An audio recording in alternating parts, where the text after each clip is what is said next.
হাদিস দ্বারা প্রমাণ পাওয়া যায় রাসূলুল্লাহ সাল্লাল্লাহু আলাইহি সাল্লাম যখন কোনো পোশাক পরতেন, নবী করিম সাল্লাল্লাহু আলাইহি সাল্লাম একটা দোয়া পড়তেন পোশাক পরার সময়। রাসূলুল্লাহ সাল্লাল্লাহু আলাইহি সাল্লাম পড়তেন আলহামদুলিল্লাহিল্লাযী কাসানি হাযা ওয়া রাযাকানিহি মিন গায়রি হাওলিন মিন্নি ওয়ালা কুওয়া। এটা হচ্ছে পোশাক পরার দোয়া। কি বলতেন রাসূল? হে আল্লাহ, তোমার কাছে আমি কৃতজ্ঞ হচ্ছি যে আল্লাহ আমাকে এইটা পড়ার তৌফিক দিয়েছেন, আর আল্লাহ এই পড়ার তৌফিক দিয়ে আপনি আমাকে রাযাকানি, এইটা আমাকে রিজিক হিসাবে দিয়েছেন।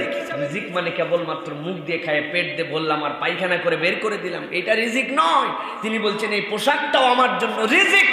কেননা আল্লাহ যেই পোশাক তুমি আমাকে দিয়েছো, এইটাকে কালেক্ট করা, এইটাকে বানানো, এইটার যে ইনগ্রিডিয়েন্টস যেইগুলো দিয়ে এইটা বানানো হয়, এইটা নেওয়ার মতো যোগ্যতা আমার ছিল না, এটা তুমি বড় আদর করে আমাকে উপহার দিয়েছো। সুবহানাল্লাহ বলে।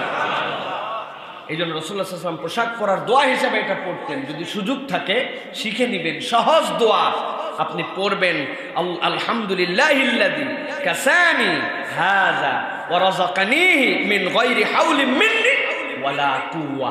এইটা আমার আয়ত্তের মধ্যে আনার কোনো সুযোগ ছিল না, কোনো শক্তি ছিল না, তুমি আমাকে এনে দিয়েছো। সুবহানাল্লাহ।